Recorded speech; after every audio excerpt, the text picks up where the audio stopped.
बिस्मिल्लाहिर्रहमानिर्रहीम। अस्सलाम वालेकुम नाज़रीन, मैं इरफान हाशमी आपको अपने शो में लंदन से खुशामदीद कहता हूँ। व्यूअर्स, पाकिस्तान के सऊदी अरब से जो ताल्लुकात हैं, यकीनन इनमें एक डिप आया है। इस पर आज हम अपनी इस वीडियो में तफसील से बात करेंगे और मैंने आज खुसूसी तौर पे ईसा नकवी से रिक्वेस्ट की है कि वो हमें आज ज्वाइन करें, क्योंकि बहुत सारे मामलात हैं जिन पे उनका पर्सपेक्टिव जानना जो है बहुत ही ज़रूरी है। बहुत गहरी नज़र रखते हैं इंटरनेशनल रिलेशंस के ऊपर। और दूसरी इंपॉर्टेंट बात, अगर प्रेजेंट सिचुएशन के अंदर पाकिस्तान मुस्लिम लीग नून की हुकूमत होती या पीपल्स पार्टी की हुकूमत होती, तो वो इस पूरे सिनेरियो को वो किस अंदाज से हैंडल करती, प्लस इस पूरी सिचुएशन में क्या सऊदी अरब जो है वो इसराइल की तरफ खुल्लम खुल्ला जो है दोस्ती का हाथ बढ़ाएगा और उनकी फ़ज़ाई हदूद जो है उनको उसको जो है वो दे दिया जाएगा, क्योंकि एक कहा जा रहा है कि एक फ़्लाइट सर्विस जो है उसका आगाज़ जो है बहुत जल्द जो है वो किया जाएगा, जिसमें इसराइल को सऊदी अरब की फ़ज़ाई हदूद जो है वो दरकार होंगी। इस पर भी हम बात करेंगे। और इस वक्त आर्मी चीफ जो है वो सऊदी अरब में मौजूद हैं, और ये जो सोशल मीडिया के ऊपर एक तूफ़ान आया हुआ है कि ब्रेक थ्रू हो गया और फाइनल डील जो है वो कर दी गई है और एक दबंग जवाब जो है वो दिया गया है वगैरह वगैरह, तो ये इसमें कितनी सदाकत है और ख़बर को क्या इसी तरह डील करना चाहिए, हमारी सहाफ़ती ज़िम्मेदारियाँ जो हैं वो क्या हैं। ईसा हमारे साथ पाकिस्तान से मौजूद हैं। ईसा, बहुत शुक्रिया आपके वक्त का। ईसा, इस वक्त सिचुएशन जो बनी हुई है पाकिस्तान की सऊदी अरब के साथ, बहुत सारे सोशल मीडिया के जो अकाउंट्स हैं, ट्विटर अकाउंट्स हैं, वहां पे लोगों ने अपने तजिए जो है वो देना शुरू कर दिए हैं। हम क्योंकि बहुत अरसा मैं न्यूज रूम में भी रहा, तो हमारे पास जो बयानात आते थे या प्रेस रिलीज या प्रेस स्टेटमेंट्स जारी होती थी, वो बड़ी रस्मी किस्म की होती थी। अब पाकिस्तान की सऊदी अरब से क्या बात हुई, पाकिस्तान की अमेरिका से क्या बात हुई, या अमेरिका ने क्या पैगाम भेजा, या किस किस्म की टेलीफोन कॉल आई, किसने क्या कहा, कभी इस किस्म की इंफॉर्मेशन हमारे पास कम से कम इतने इख्तियारात नहीं थे, या वो मीडियम ऐसा नहीं था जहां पे हम इंफॉर्मेशन शेयर करते हैं। लेकिन अब ये हो रहा है, सोशल मीडिया के आने से लोग एक तो अंदाजे लगा रहे हैं, और अभी ये दौरा मुकम्मल भी नहीं हुआ और लोगों ने ये कहना शुरू कर दिया है कि जनाब हालात दबंग जवाब दे दिया गया। ये इंफॉर्मेशन आ कहां से रही है? कौन ये इंफॉर्मेशन जो है वो दे रहा है? देखें, हमें लगता है कि शायद बहुत सारे लोग जो बात कर रहे हैं उनको ये लगता है कि डिप्लोमेसी भी उसी तरीके से वर्क करती है जिस तरीके से उनकी आम ज़िंदगी, और वो जो चैमगोइयाँ करते हैं उसको फिर खबर बनाकर पेश कर देते हैं, या इशारे जिस तरफ, यानी कि जो इंडिकेटर्स हैं वो जिस जानिब इशारा कर रहे हों, उससे अपने तौर पर डॉट्स को मिलाकर उसको कहते हैं कि ये सब कुछ हो गया है, ऐसा नहीं है। पाकिस्तान और सऊदी अरब के दरमियान हालात जो हैं वो ज़ाहिर है कोई बहुत अच्छे नहीं हैं। एक डिप है, और वो डिप जो है उसको ख़त्म करने के लिए एक कोशिश की जा रही है, और वो कोशिश के लिए ही आर्मी चीफ जो हैं जनरल कमर जावेद बाजवा, वो सऊदी अरब में मौजूद हैं, उनकी मुलाकातें हुई हैं। उन मुलाकातों के हवाले से अगर पाकिस्तान की मिलिट्री के स्पोक्सपर्सन की तरफ से कुछ जारी नहीं किया गया, और सऊदी अरब की तरफ से ऑफ़िशियली या सेमी ऑफ़िशियली कोई चीज़ सामने नहीं आई, तो इसका ये मतलब है कि इस चीज़ को अभी तक वो खुद पब्लिक नहीं कर रहे। कोई भी अंडरस्टैंडिंग जो रीच होती है, उसका डिप्लोमेसी में ये होता है कि हमें जॉइंट कम्युनिकेज़ उनके ज़रिए जो है वो आगाह किया जाता है। प्रेस रिलीज़ेज़ होती हैं, एक जॉइंट प्रेस रिलीज़ होती है। कुछ वाक़यात में अलग-अलग प्रेस रिलीज़ेज़ जारी की जाती हैं। तो ये सारी हेर-से है। जो डिप है उसके अवामिल हैं, बहुत सारे फैक्टर्स हैं जिन्होंने चिप इन किया है, जिनकी वजह से पाकिस्तान और सऊदी अरब के ताल्लुकात में एक डिप आया है, और उसका इज़हार शाह महमूद कुरैशी अपने उस बयान में कर चुके हैं, उसको रिपीट नहीं करूँगा। लेकिन एक बाकायदा उसकी क्रोनोलॉजिकल ऑर्डर में कुछ चीज़ें हैं, कुछ डेवलपमेंट्स हैं जो हुई हैं, जिसकी वजह से ये सब कुछ हुआ। 2018 से ऑनवर्ड जमाल खशोगी के मर्डर से जो टर्की में हुआ, और जिसका इल्ज़ाम मोहम्मद बिन सलमान पर लगा, उसमें तुर्की के सदर तैयब अर्दोग़ान की क्या स्टेटमेंट्स थीं, और जो मलेशिया का शहर है, वहाँ पर मलेशिया में जो उस वक़्त प्राइम मिनिस्टर थे महातीर मोहम्मद, उन्होंने जो स्टेटमेंट दी अरब्स के हवाले से, मोहम्मद बिन सलमान के हवाले से, वो बाकायदा इन 2 ममालिक जो हैं वो मोहम्मद बिन सलमान के मुतवक्के आइंदा इक़्तिदार के लिए एक ख़तरे के तौर पर सामने आए। हुँ, हुँ। उन्हीं 2 अशख़ास के साथ वज़ीर-ए-आज़म पाकिस्तान इमरान ख़ान की न्यूयॉर्क में यूनाइटेड नेशंस जनरल असेंबली की साइडलाइंस पर मुलाकातें होती हैं, और वो डिसाइड करते हैं कि हम मुस्लिम दुनिया को दरपेश मसाइल के हवाले से एक इजलास बुलाते हैं। केएल समिट जो है वो होगा मलेशिया में, जिसमें हम इस सारे मौज़ूआत पे बात करेंगे। एक इस्लामोफ़ोबिया को जो है वो काउंटर करने के लिए अंग्रेजी का चैनल वो लॉन्च किया जाएगा इन तीनों ममालिक की ताउन से। उसका दिसंबर जो है वो तय हो जाता है कि वो समिट होगी। सऊदी हम्म। अरब जो है उसको that did not go down well with Saudi Arabia and people in Saudi Arabia they thought के जो ऑर्गेनाइजेशन ऑफ इस्लामिक कोऑपरेशन है, जो पहले ऑर्गेनाइजेशन ऑफ इस्लामिक कॉन्फ्रेंस होती थी ओआईसी, जिसका हेडक्वार्टर जद्दा में है, कि शायद उसके पैरेलल कोई तंजीम खड़ी की जा रही है और इस्लामी दुनिया की जो लीडरी है वो सऊदी अरब के हाथ से मुतवक्किल छिन तौर पर जाएगी। मुस्तकबिल छिन में निकल जाएगी। सकती है। मैं उससे पाकिस्तान पर दबाव डाला। मैं जी, जी। आपकी ना बात यहाँ पे रोकूंगा। ये बिल्कुल ठीक है, आपने जो ऑर्डर हमारे सामने पेश किया बिल्कुल सही है। उन्हें खतरा लगा और उन्हें सब कुछ किया। मुझे आप ये बताएं कि इस वक्त जो लोग सवाल कर रहे हैं ईसा, एज अ यूट्यूबर हमारा भी ये फर्ज बनता है कि शायद उन्हें मेन स्ट्रीम मीडिया इस बात का जवाब ना दे। हम शायद ये कोशिश कर लें कि क्यों ऐसा हुआ। शाह महमूद कुरैशी साहब ने एक बयान दिया, उस बयान के बाद जो कॉन्सिक्वेंसेज और हमने जो नताइज देखे हमारे सामने। अब क्या कभी ऐसा हुआ कि आपका जो फॉरेन मिनिस्टर है उसको जाना चाहिए था और आर्मी चीफ क्यों गए? लोग ये भी सवाल कर रहे हैं। तो अच्छा, इसकी क्या बयान के वजह है? नतीजे में इसको थोड़ा-सा लोगों को ये समझने की ज़रूरत है, बयान के नतीजे में कॉन्सिक्वेंसेज़ नहीं हुए। बहुत सारी डेवलपमेंट्स हो चुकी थी जिनके नतीजे में बयान आया और फिर उस बयान के कॉन्सिक्वेंसेस हैं। यहाँ पर जब लोग डिस्कस कर रहे हैं उसमें उनको लग रहा है कि शाह महमूद कुरैशी ने आउट ऑफ ब्लू कोई बात ही नहीं थी। उन्होंने एक बयान दे दिया एक दीवाने की तरह ऐसा और नहीं हुआ। उस ऐसा इसकी नहीं कोई हुआ। ऐसे डेलिब्रेशन हुई ऐसे होगी। जाहिर सी बात है, पाकिस्तान अपना मौक़िफ़ पेश कर रहा है। क्या वज़ीर आज़म को इत्मीनान में नहीं लिया गया होगा? क्या ऐसे आर्मी न हाँ, ऐसा नहीं हो सकता ना कि शाह महमूद कुरैशी ने एक बयान दे दिया, उसके नतीजे में सऊदी बदल अरब ने दिया? कहा हो कि हमारे $1 बिलियन वापस दे दें और मई से जो आपका रिन्यू नहीं हो सका डेफर्ड पेमेंट में पे ऑयल की जो फैसिलिटी है, वो इस बयान की वजह से जो है वो माज़ी में हो चुकी थी। कि उनको पहले से पता था कि शाह महमूद कुरैशी ने क्योंकि ये बयान देना है 5 अगस्त को, तो हम मई के महीने में ऑयल ऐसा कुछ की जो करें। डेफर्ड पेमेंट पे फैसिलिटी है पाकिस्तान को वो रोक देते हैं। तो इस तरीके से तो नहीं होता ना, बहुत सारी चीज़ें थी जो हो रही थी और फिर जो उसमें इंटरनेशनल जो गेम है, जो एक एक बड़ा आलमी मंज़रनामा है, उसने किस तरीके से इसमें अपना जो है वो रोल प्ले किया है, जो हम basically we are dealing with a different world. It's not exactly almost the post COVID-19 world, but we are looking forward कि जहाँ पर हम एक कोरोना वायरस के बाद की दुनिया में जिएंगे और चाइना जो है उसने इस गुज़श्ता 6 महीनों में उसके और अमेरिका के दरमियान इतनी खराब हुआ। बड़ी-बड़ी डेवलपमेंट्स हो गई हैं कि अब एक आलमी गेम भी side by side, in actual game तो आलमी गेम ही चल रही है। जो रीजनल पाकिस्तान उसका गेम्स हैं हिस्सा है। वो मुझे उस मुझे ये भी आलमी बता दें। गेम का मुझ बाय प्रोडक्ट है। मुझे मुझे ये भी बता दो ईसा, आप ये कि इस पूरी जंग में पाकिस्तान की सऊदी अरब सबसे फ़ायदा जो है वो जो है हम देख रहे हैं कि वो दूसरी तरफ से हो रहा है इंडिया को।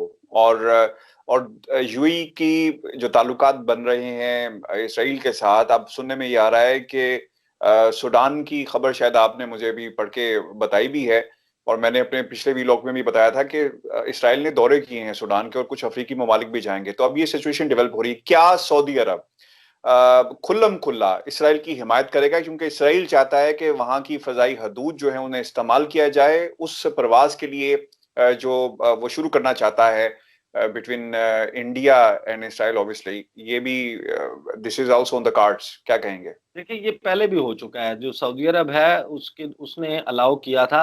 देखिए 2018 के वर्ल्ड इकोनॉमिक फोरम में अपनी तकरीर में नेतन्याहू ने अरब वर्ल्ड के साथ अपने ताल्लुकात बढ़ाने के हवाले से बात की थी। उसकी आफ्टरमैथ में मोहम्मद बिन सलमान का थोड़ा-सा कोज़ी अप होना, वो हमें नज़र आया।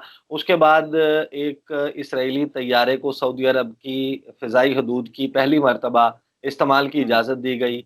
ओमान का दौरा हुआ, बेंजामिन नेतन्याहू की जो एक्टिविटीज़ हैं, जो ओमान के साथ उनके ताल्लुकात हैं, वो सब कुछ सामने आया और ये जो यूएई और इसराइल का है, ये भी बाकायदा मैंने इसके हवाले से एग्ज़ैक्टली मुझे याद है 23 मई को 23rd ऑफ मई 2020 इसी साल हुँ। मैंने एक खबर की थी और वो मेरे यूट्यूब चैनल के ऊपर भी मौजूद है। उसके थंबनेल पर बाकायदा लिखा था कि इसराइल को तस्लीम करने के हवाले से पहला अमली कदम उठा लिया गया।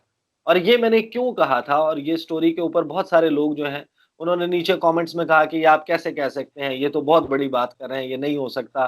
जिस तरह आदत है सोशल मीडिया पे लोगों को कमेंट करने की, लेकिन जिस वक़्त हम अगर बहुत सारे डेवलपमेंट्स को देखते हुए एक चीज़ की कंक्लूजन जो है जो मुमकिन कंक्लूजन है उस पर पहुँच रहे होते हैं, तो वी हैव सम कोई चीज़ होती है जिस पे हम स्टैंड कर रहे होते हैं। जो यूएई है उसने फ़लस्तीन की इमदाद के नाम पे अ, ऐन उस वक़्त जिस वक़्त पूरी दुनिया यौमुल कुद्स मना रही थी, जो मुसलमान दुनिया है, ईरान की कॉल है ये कि आप जो आखिरी जुमा है रमज़ान का, जुमतुल विदा, उस रोज़ आप मनाएँ यौमुल कुद्स। ऐन उस रोज़ जो है वो फ़लस्तीन की कोरोना वायरस की इमदाद के लिए एक तैयारा यूएई से प्रवास भरता है और वो लैंड करता है तल अवीव। तल अवीव में लैंड करने का मतलब क्या है कि आपका पहला तैयारा जो है वो इसराइल की सरजमीन पर लैंड कर रहा है। इससे पहले क्या फ़लस्तीन की इमदाद नहीं की गई? वो कहाँ से की जाती थी? वो मिस्र के रास्ते की जाती थी, वो जॉर्डन के रास्ते की जाती थी। जब आपने इसराइल तैयारा भेजा है, उसको बाकायदा उस एड को रिजेक्ट किया। वो इमदाद ठुकरा दी फ़लस्तीन ने और उन्होंने कहा कि ये ना किया जाए। उस वक़्त ये आप पता चल रहा था, इशारे मिल रहे थे कि आप मुझे इसराइल करेक्ट कर दें, अगर शायद मैं अगर गलत हूँ, 2005 में हमने भी खुल्लम-खुला इमदाद देने से इसराइल की इनकार किया था जब ज़लज़ला आया हुआ था। क्या ये बात दुरुस्त है? और इनडायरेक्ट ये इमदाद हम तक पहुँची? बिल्कुल देखिए ये जो इनकार है इसराइल के साथ जो पाकिस्तान के राब्ते हैं वो रजब तैयब अर्दवान के ज़रिए हुआ है और परवेज़ मुशर्रफ का तो दौर चूँकि था, खुर्शीद उनकी महमूद उनकी कसूरी बहुत बड़ी मार्केट वज़ीर है ख़ारिजा। इसराइल। जी। इसराइल बहुत बड़ी मार्केट है तुर्की की, जहाँ पे सामान जो है बेचा जाता है, एक्सपोर्ट किया जाता है। उस वक़्त तक उनके हालात बहुत बेहतर थे, ये 2009 के बाद बिगड़े हैं। उस वक़्त जो इसराइल के नायब वज़ीर-ए-आज़म थे, उनसे मुलाकात हुई, उस वक़्त पाकिस्तान के वज़ीर ख़ारिजा खुर्शीद महमूद कसूरी थे और खुर्शीद महमूद कसूरी उस मुलाकात के हवाले से जब वो बताते हैं, वो कहते हैं कि इसराइली नायब वज़ीर-ए-आज़म ने मुलाकात में उनसे जो पहला जुमला कहा, वो ये था कि आप फ़लस्तीनियों से ज़्यादा फ़लस्तीनी क्यों हैं? अगर आप हमें तस्लीम कर लें, तो आपको अंदाज़ा नहीं कि हम पाकिस्तान को कहाँ से कहाँ पहुँचा देंगे। ये मुझे अंदाज़ा है जो हमारे डिप्लोमैटिक सोर्सेज़ हैं उनके ज़रिए कि पाकिस्तान अगर इसराइल के ऊपर अपने जो असूली मौक़िफ़ है उससे पीछे हटता है, तो पाकिस्तान के जो इंटरनेशनली कर्ज़े हैं वो किस हद तक उनके ख़ात्मे में क्या मदद क्रेडिट मिल डाउन हो सकती है। और जाएगी, इसराइल बिल्कुल। ने कहा था कि हम रेगिस्तान को आबाद कर देते हैं, तो आप एग्रीकल्चर मुल्क हैं, आपको अंदाज़ा ही नहीं है कि हम मैंने आपको कहाँ ले मैं जाएँगे। आपकी बात को आगे बढ़ाऊँगा। किसी ने अरब न्यूज़ के ऊपर एक आर्टिकल भी शेयर किया है, बल्कि वो हम अपने व्यूअर्स के लिए भी शेयर करेंगे। उसमें ये कहा गया है कि एग्रीकल्चर के अंदर इसराइल बहुत आगे है और वो चाहे तो पाकिस्तान को इस किस्म की ऑफर्स जो है वहाँ से पहले भी करवाई गई हैं। ईसा जाते-जाते 2 सवाल हैं मेरे आपके लिए। मैंने अपने वीलॉग में ये कहा था कि in international scenario these days there is no permanent enemies and there are no permanent friends. Do you agree with this? और ये भी बताइएगा कि एग्ज़ैक्टली जो पाकिस्तान सॉरी जो मेरा दूसरा सवाल है और आखिरी सवाल होगा पाकिस्तान के अंदर ये जो अपोजिशन की जमातें हैं ये इतना वावेला क्यों मचा रही हैं ये जो सऊदी अरब और उनके साथ ताल्लुकात हैं do you believe that the present government is not in a position के कोई अच्छा फैसला कर पाती और अगर इस गवर्नमेंट के अलावा कोई गवर्नमेंट होती तो क्या वो बेहतर फैसला कर पाती?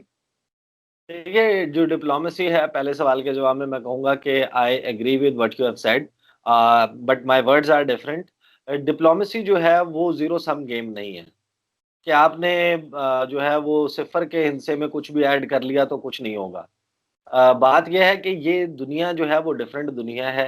यहाँ पर बिल्कुल उस तरीके से नहीं जिया जा सकता कि जब अगर आपकी अमेरिका के साथ दोस्ती है तो इसका मतलब है कि आप रशिया के कभी दोस्त नहीं हो सकते। या अगर आप रशिया के साथ दोस्त हैं तो आप अमेरिका के कभी दोस्त नहीं हो सकते।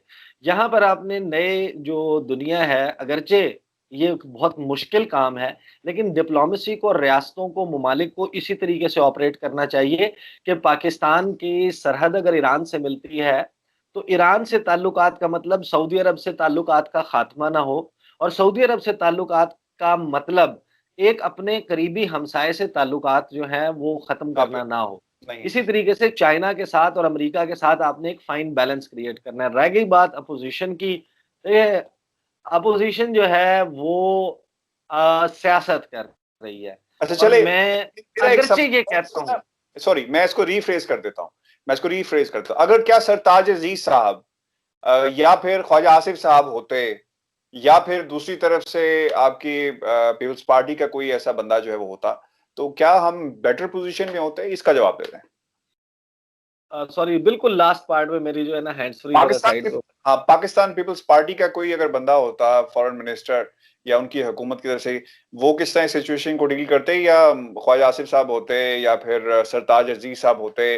क्योंकि सारे होते तो हमेशा नवाज शरीफ साहब ने अपने पास ही रखे हैं और इन लोगों को आगे किया है, क्या कहेंगे? देखिए, मेजर जो फॉरेन पॉलिसी डिसीजंस हैं पाकिस्तान के, उसमें सिर्फ सियासी हुकूमतें फैसला नहीं करती, जो तमाम इंस्टीट्यूशंस हैं, उसमें फ़ौज भी शामिल है, उसमें दफ्तर ख़ारजा भी शामिल है, तमाम स्टेक होल्डर्स शामिल हैं। पाकिस्तान का मसला ये है कि over a period of time Pakistan को एक ऐसा मुल्क बना दिया गया कि जिसके हमसायों से समेत पूरी दुनिया से जो ताल्लुकात हैं, उसका फ़ॉल आउट इवेंचुअली आपकी आर्मी ने बर्दाश्त करना होता है। आपकी इंडिया की पॉलिसी जो है, चाहे उसके साथ दोस्ती की हो, चाहे दुश्मनी की हो, उसको ऑन बॉर्डर्स हैंडल आपकी आर्मी ने करना है, तो उनका इनपुट जो है वो लाज़मी है। और बिल्कुल पूरी दुनिया में फॉरेन पॉलिसी में जो है, जो सिक्योरिटी एस्टेब्लिशमेंट होती है, उसका रोल होता है। हमारे यहाँ कहा जाता है कि निस्बतन ज़्यादा है, डिबेटेबल एक बात है। लेकिन जो बात है कि मुस्लिम लीग नून या पीपल्स पार्टी इसको किस तरीके से हैंडल करती, भाईजान, ये बिल्कुल उसी तरीके से हैंडल करते जिस तरीके से मौजूदा हुकूमत कर रही है, इनको करना पड़ता। आप जो इस वक़्त कर रहे हैं, देखिए, मैं इस बात पे यानी कि मुझे बिल्कुल जिसे कहते हैं ना, कामिल यकीन है इस बात पे कि अपोज़िशन एक बहुत बड़ी ज़्यादती कर रही है और वो इस मुल्क के साथ ज़्यादती है। वो ये है कि आपने पॉलिटिक्स करनी है, आपको करनी चाहिए। इस हुकूमत की पकड़ महँगाई पे हो सकती है, इस हुकूमत की पकड़ जो है वो बेरोज़गारी पे हो सकती है, इस मुल्क की इस हुकूमत की जो पकड़ है, वो इन बहुत सारे मामलात हैं जिन पे हो सकती है। ये नहीं हो सकता कि आप इंटरनेशनल कोर्ट ऑफ जस्टिस के किसी डिसीजन के हवाले से आप हुकूमत को नीचा दिखाने के लिए इस किस्म का वो करें। फाइनेंशियल एक्शन टास्क फोर्स की तरफ से दिए गए कुछ कवानीन हैं जो आपने पास नहीं कर रहे, बिल्कुल उस सही पे आप सियासत करें। दिस इज अनफेयर और आप you are not doing any service to the country. तो बिल्कुल ये सही कहा मेरा ख्याल है कि आपने, और बिल्कुल सही। मैच्योरिटी हो, जितनी मैच्योरिटी हो पॉलिटिकल पार्टीज में, आई थिंक अगर मैच्योरिटी हो और ये हाँ, वक़्त के साथ मेजॉरिटी आ भी चाहिए। जाएगी तो बेहतर हो जाएँगी चीज़ें। बिल्कुल सही ईसा, आपने कहा कि मेजॉरिटी की ज़रूरत है। इंटरनेशनल मामला जहाँ पे पाकिस्तान का एक अपना मौक़िफ़ जो है पूरी दुनिया देखना चाहती है, सुनना चाहती है, और जहाँ पे हमारे फ़ायदे जो हैं वो जुड़े हुए हैं, तो वहाँ पे सियासत जो है वो नहीं होनी चाहिए। बहुत शुक्रिया ईसा, आपके वक़्त का, आपने हमें वक़्त दिया। व्यूअर्स, ये हमारा आज का शो था। अपना बहुत सारा ख्याल रखिएगा, अपने कमेंट्स हमें भेजना मत भूलिएगा, और अगर आपके सवालात हों तो आप हमारे तक जो है वो पहुंचा सकते हैं, कमेंट्स के अंदर अपने सवाल जो है लिख सकते हैं। व्यूअर्स, चैनल को सब्सक्राइब करना मत भूलिएगा। मुझे लंदन से इजाज़त दीजिए। अल्लाह ने के बाद।